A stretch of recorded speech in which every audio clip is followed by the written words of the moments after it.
chapitre 17, versets 7 et 8. Version NBS. Béni soit l'homme qui met sa confiance dans le Seigneur, celui dont le Seigneur est l'assurance. Il est comme un arbre planté près des eaux, qui étend ses racines vers le cours d'eau. Il ne voit pas venir la chaleur, et son feuillage reste verdoyant. Dans l'année de la sécheresse, il est sans inquiétude et il ne cesse de porter du fruit. Qu'il en soit ainsi pour chacun de nous. Amen. Eh bien, bonjour à chacune, à chacun. C'est vraiment un plaisir d'être présent parmi vous ce matin. Et j'affectionne particulièrement le secteur de Genève. Et je prie très régulièrement pour ce secteur. Vous savez pourquoi ? Parce que c'est ici une des zones sur lesquelles nous diffusons la radio pour laquelle je travaille chaque jour. Et je prie pour que le Seigneur puisse toucher des cœurs partout autour de nous, parce qu'on entre dans les foyers, dans les voitures, un endroit où, voilà, par une voie où qu'aucun d'entre nous ne peut prendre, pour aller toucher le cœur des personnes, des auditeurs. Et c'est vrai que je prie aussi pour qu'il y ait des églises pour accueillir ces auditeurs. Mais bon, tout cela, peut-être que j'aurai une autre occasion de vous en parler. Le thème que je voudrais aborder avec vous ce matin, c'est de vous dire que impossible n'est pas divin. Ah, ça peut déranger de dire cela. Impossible n'est pas divin. Vous êtes-vous déjà retrouvé dans une situation impossible, face à des obstacles insurmontables? Quelle situation de notre vie ou de la vie des personnes qui nous sont proches, des personnes qui nous entourent, semble insurmontable? Quels obstacles, quelles épreuves, quelles tentations nous semblent insurmontables? Nous allons réfléchir ensemble ce matin pour voir comment Dieu nous fait surmonter l'impossible. Et je voudrais prendre avec vous un texte qui se trouve dans Matthieu, au chapitre 19. Alors vous pouvez prendre vos Bibles aussi pour suivre avec moi. Et nous allons lire cette histoire qui commence à partir du verset 16, une rencontre que Jésus a faite avec un homme qui avait envie de progresser. Matthieu, chapitre 19, à partir du verset 16. Et je vais vous lire les versets 16 à 26. Alors un homme vint demander à Jésus, « Maître, que dois-je faire de bon pour avoir la vie éternelle ?» Il lui répondit, « Pourquoi m'interroges-tu sur ce qui est bon ? Un seul est bon. Si tu veux entrer dans la vie, observe les commandements. » « Lesquels ? Lui dit-il. Jésus répondit, « Tu ne commettras pas de meurtre. Tu ne commettras pas d'adultère. Tu ne feras pas de faux témoignages. Tu ne commettras pas de vol. Honore ton père et ta mère. Et tu aimeras ton prochain comme toi-même. » Le jeune homme lui dit alors, « J'ai observé tout cela. Que me manque-t-il encore ?» Jésus lui dit, « Si tu veux être parfait, va, vends ce que tu possèdes, donne-le aux pauvres, et tu auras un trésor dans les cieux, puis viens et suis-moi. »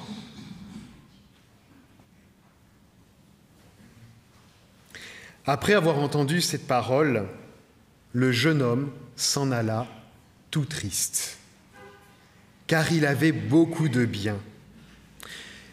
Jésus dit à ses disciples, « Amen, je vous le dis, Il est difficile à un riche d'entrer dans le royaume des cieux. Je vous le dis encore, il est plus facile à un chameau de passer par un trou d'aiguille qu'à un riche d'entrer dans le royaume de Dieu. » Les disciples, en entendant cela, restèrent complètement ébahis. Ils se demandaient « Qui peut donc être sauvé ?» Jésus les regarda et leur dit « Pour les humains, c'est impossible, mais pour Dieu, tout est possible. » Pour Dieu, tout est possible. Si on reprend le début de cette histoire, que je vais résumer brièvement, parcourir brièvement, parce que je voudrais surtout insister sur cette dernière déclaration ce matin, c'est déjà la question du jeune homme. Que dois-je faire ? Il n'a pas dit que dois-je faire pour avoir la vie éternelle. Que dois-je faire ? Ah, pardon, Matthieu 19, verset 16. Si je vous ai annoncé 16, c'est Matthieu 19, verset 16 à 26. La question qu'il pose, c'est que dois-je faire de bon pour avoir la vie éternelle ? Il pense pouvoir faire des bonnes choses pour avoir la vie éternelle. On aurait envie de lui répondre, mais tu n'as rien compris, mon pauvre. Tu ne pourrais jamais rien faire de bon pour avoir la vie éternelle. Mais Jésus, lui, va entrer dans son raisonnement. Et il va commencer à lui dire la liste des commandements. Le jeune homme écoute. Oh oui, c'est ce qu'on m'a appris depuis toujours, je le fais. Et il ira même jusqu'à dire « Tu aimeras ton prochain comme toi-même ». Et le jeune homme, avec un certain aplomb, dit « Oui, je pratique ça depuis que je suis enfant. Je connais ça. » Alors Jésus va continuer. Et il va lui montrer qu'il n'est pas si bon qu'il le croit. Et il lui dit, alors, ok, tu connais ça, tu vends tout. Vends tout et suis-moi. C'est la seule chose qu'il pouvait faire pour avoir la vie éternelle. Vendre tout, c'est une chose, mais c'est surtout la fin de la déclaration. Suis-moi. Tu vends, tu donnes aux pauvres et tu me suis. Et là, ce jeune homme qui est là, qui était en quête de quelque chose, repart tout triste parce qu'il a beaucoup de biens. Il se rend compte qu'il n'est pas assez bon pour avoir la vie éternelle et il s'en va. Et après, il y a cette déclaration de Jésus à ses disciples qui est quand même assez étonnante. Il est plus difficile à un riche d'entrer dans le royaume des cieux. Il est difficile à un riche d'entrer dans le royaume des cieux. Il est plus facile à un chameau de passer par le trou d'une aiguille qu'à un riche d'entrer dans le royaume de Dieu. Alors là, les disciples écoutent et ils se disent « Mais qu'est-ce qui se passe ? C'est pas possible. Du coup, c'est possible pour personne. Personne ne peut être sauvé. » Alors c'est vrai qu'on a essayé d'expliquer ce texte, parfois, avec une belle image, je trouve, en faisant référence à une petite porte qui se trouve à l'entrée de Jérusalem. Quand la grande porte est fermée, les personnes pouvaient passer par la petite porte qui s'appelle l'aiguille, et pour pouvoir entrer dans la ville. Et les chameaux, pour pouvoir passer par cette porte, devaient se décharger de tout ce qu'ils avaient et passer à vide. Alors c'est une belle image de pouvoir se dire, pour entrer dans le royaume des cieux, il faut que je dépose tous mes fardeaux pour pouvoir passer par l'aiguille, par le trou de l'aiguille. C'est une image, mais je pense que Jésus allait encore plus loin que cela. C'est qu'il est réellement impossible d'être suffisamment bon pour entrer dans le royaume de Dieu.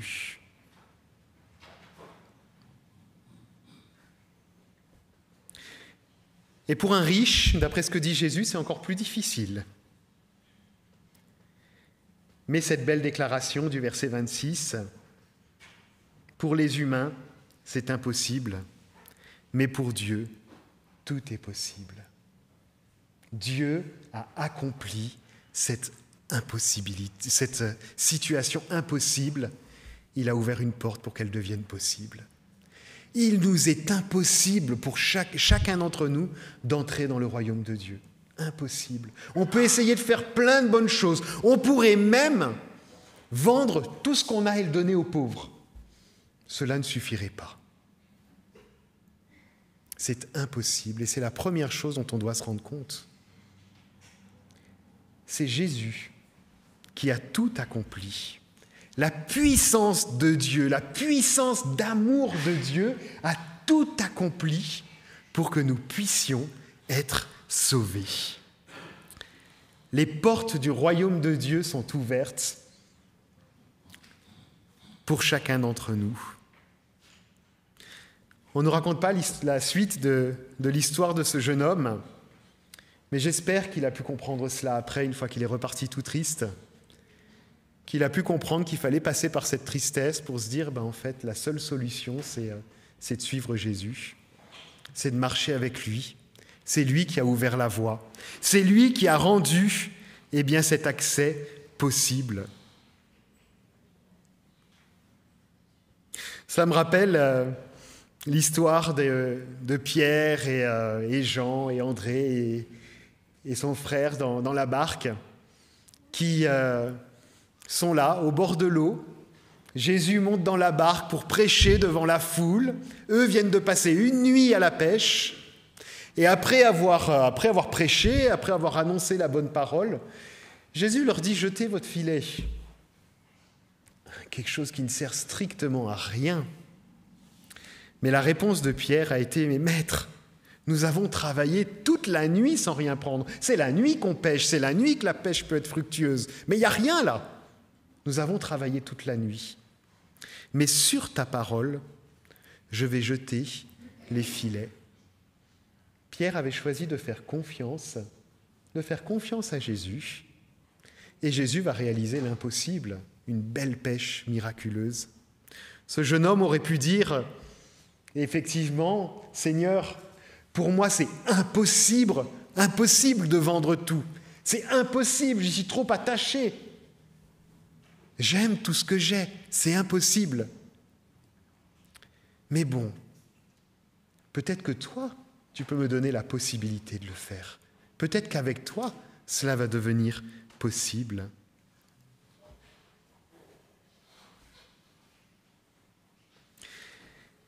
Quelle que soit la situation dans laquelle nous vivons, Dieu déclare ici, Jésus nous déclare ici que nous avons la possibilité d'entrer dans le royaume de Dieu. Non pas par nos propres forces, parce que par nos propres forces, c'est impossible, mais par la force qui vient de lui. Alors si l'un d'entre nous, ce matin, doute de cette capacité de Dieu de le sauver, je vous le dis, Dieu dit le contraire. Vous pouvez être sauvés. Il n'y a qu'une seule chose à faire, c'est de lui faire confiance. Est-ce que quelqu'un veut nous dire Jean 3,16 ? Je suis sûr que plein de personnes le connaissent par cœur. Quelqu'un veut nous le dire bien fort ? Jean 3,16.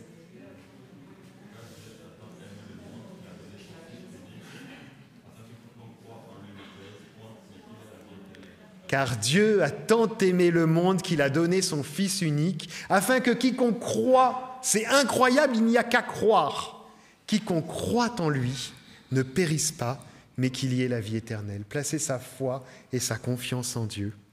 Alors face à une question comme celle-ci, avec Dieu, tout est possible, alors que pour nous c'est impossible, on peut se poser la question par rapport à d'autres domaines de notre vie aussi.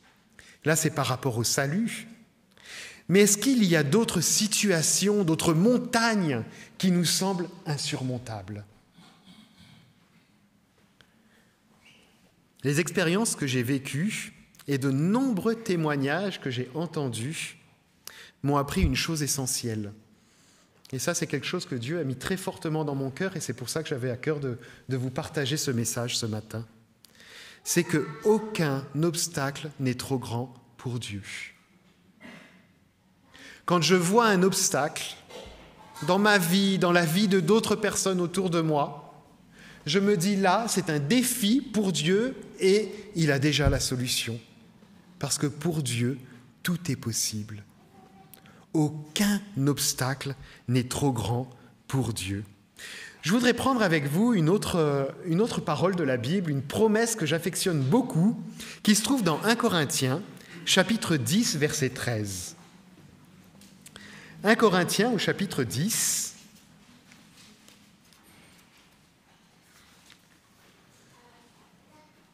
Et le verset 13.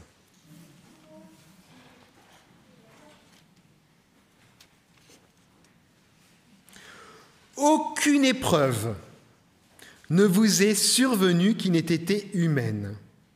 Or, Dieu est digne de confiance. Paul qui écrit cela s'explique après. Il ne permettra pas que vous soyez mis à l'épreuve au-delà de vos forces. Avec l'épreuve, il ménagera aussi une issue pour que vous puissiez la supporter. Il y a 3 éléments dans ce texte. Je vous le lis dans une autre version. Les épreuves que vous avez connues ont toutes été de celles qui se présentent normalement à des êtres humains. Dieu est fidèle à ses promesses, il ne permettra pas que vous soyez éprouvés au-delà de vos forces. Mais au moment où surviendra l'épreuve, il vous donnera la force de la surmonter et ainsi le moyen d'en sortir. Il y a 3 éléments qui me touchent particulièrement dans ce texte. Le premier élément, c'est qu'il y a une protection divine permanente sur chacun des êtres humains sur cette terre. Et cette protection divine dit « Il ne doit pas être éprouvé au-delà de ses forces. Il ne peut pas recevoir une épreuve qui soit plus forte que ce qu'il peut supporter. » Ça, c'est la main divine sur toute l'humanité qui est là et qui protège chacun d'entre nous.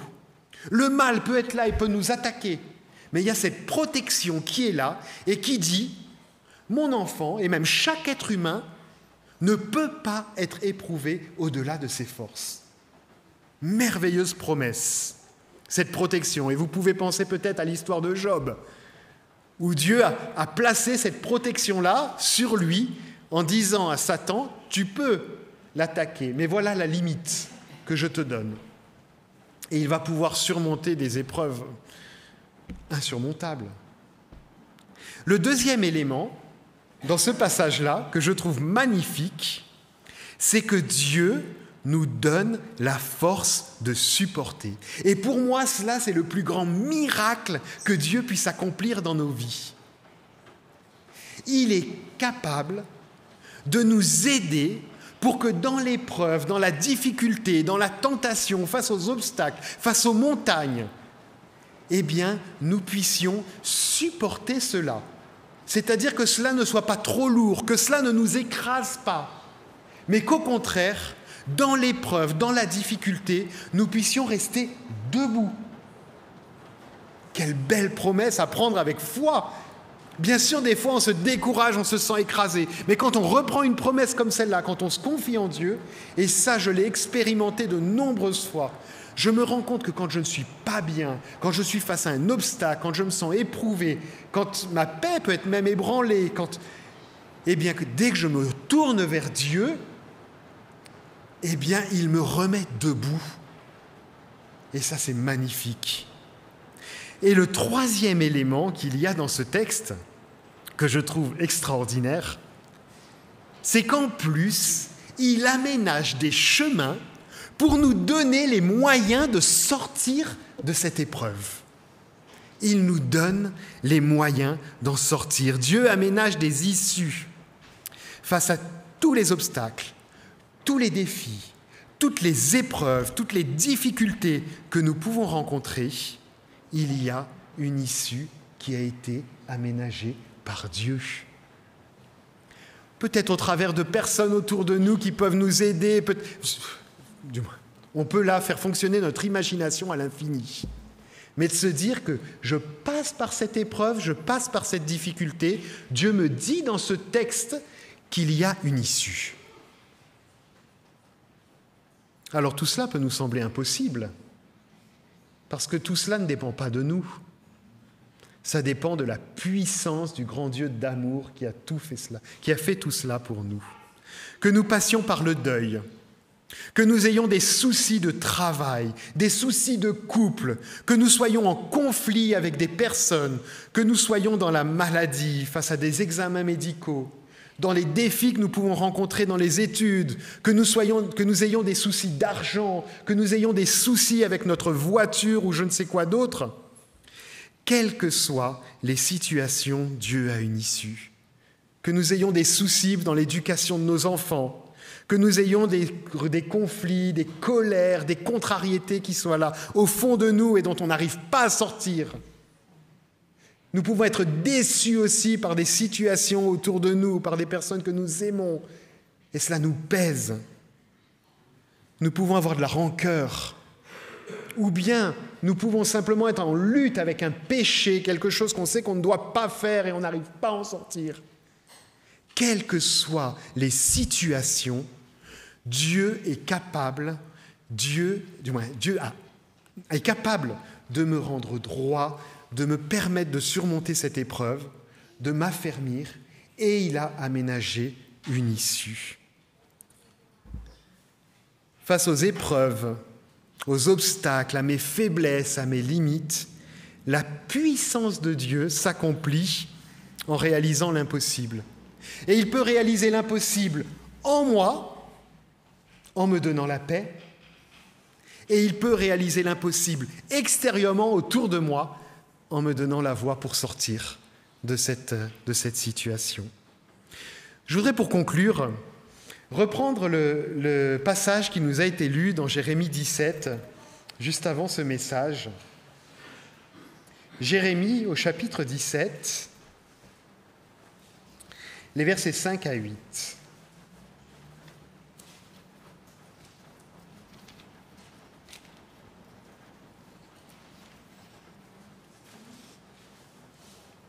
Jérémie 17, à partir du verset 5. « Ainsi parle le Seigneur. Maudit soit l'homme qui met sa confiance dans un être humain, qui prend la chair pour appui et dont le cœur se détourne du Seigneur. Il est comme un genévrier dans la plaine aride. Il ne voit pas arriver le bonheur. Il demeure dans les lieux brûlés du désert, sur une terre salée et sans habitants. Celui qui met sa confiance en dehors de Dieu, dans les êtres humains. Et la suite, béni. Béni soit l'homme qui met sa confiance dans le Seigneur. Celui dont le Seigneur est l'assurance. Il est comme un arbre planté près des eaux.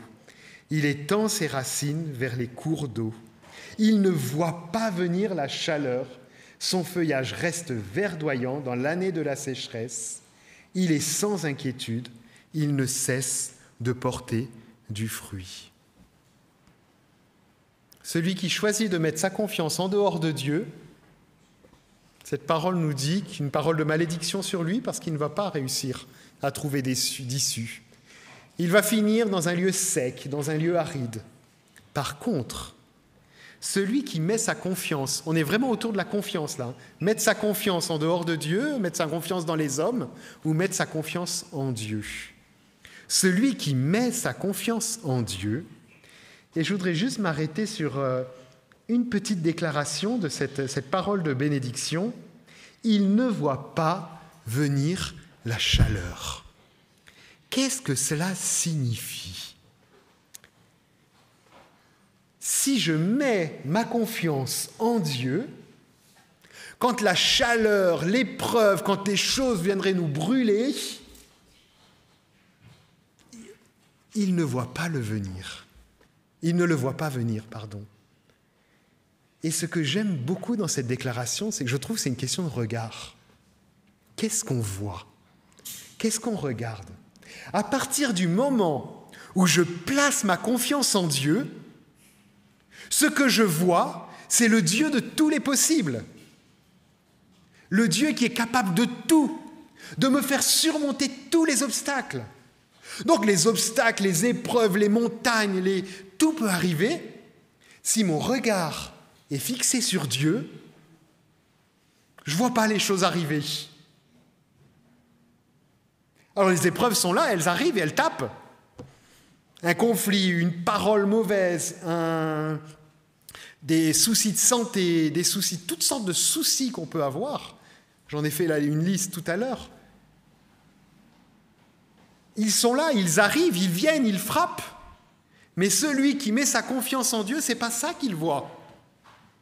Il voit le défi qui est en train d'arriver. Se dire, waouh, le Seigneur va me permettre de surmonter tout cela. Il a déjà prévu une issue. La voie est déjà tracée. Ce que j'ai à faire, c'est mettre ma confiance en lui. Alors bien sûr, on prend les coups et ça fait mal. Ça n'enlève pas les douleurs qu'il peut y avoir. Mais le regard est au-delà de tout cela. Le regard est derrière l'obstacle. Quels sont les obstacles de ma vie, de ta vie aujourd'hui ? Quelles sont les difficultés que nous traversons aujourd'hui ? Peut-être que tout va bien. Quels sont les obstacles dans la vie de mon voisin, dans la vie de celui que j'aime, dans la vie de mon proche, dans la vie de mon parent, dans la vie de mes enfants ? Quels sont les obstacles qui semblent insurmontables ? Quels sont les malheurs qui peuvent frapper, les difficultés ? Et bien que face à tous ces obstacles, nous puissions avoir ce regard de Jésus, qui dit que pour les hommes, c'est insurmontable, c'est impossible. Si, peut-être qu'on va s'en sortir, des fois on s'en sort quand même. Mais ce qu'il faut savoir, c'est que de toute façon, avec Dieu, on s'en sortira.